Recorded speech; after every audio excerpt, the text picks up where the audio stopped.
Around the year 300, there was a pastor in Asia Minor, the region where Paul planted churches. His name was Nicholas.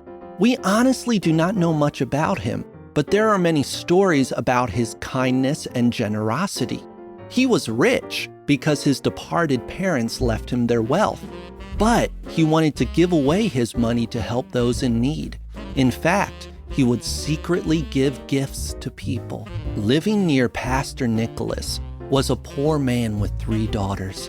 After a series of bad events, this man was afraid that his daughters would be sold into slavery or even worse.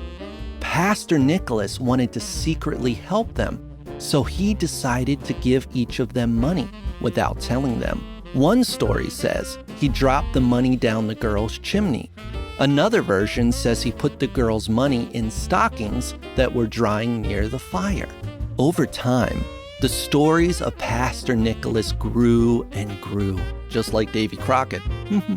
Many people started calling him Saint Nicholas. In the Dutch language, Saint Nicholas is translated Sinterklaas. Many Americans pronounce the name Sinterklaas as Santa Claus.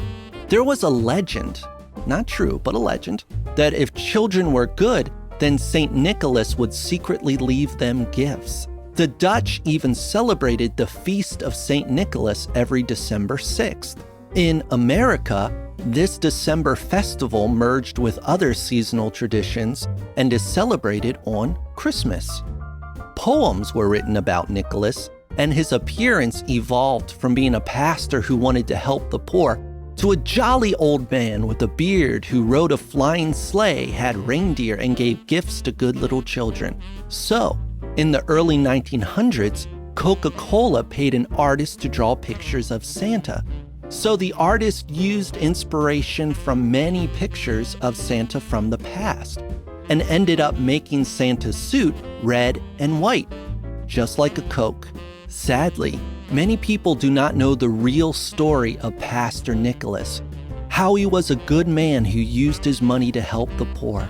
So the next time you see a depiction of Santa Claus, just think back to the real Pastor Nicholas and imitate his good deeds by giving to people who are in need. As always, my videos, PowerPoints, curriculum, coloring pages, and worksheets are free. Follow the link in the description below to download them.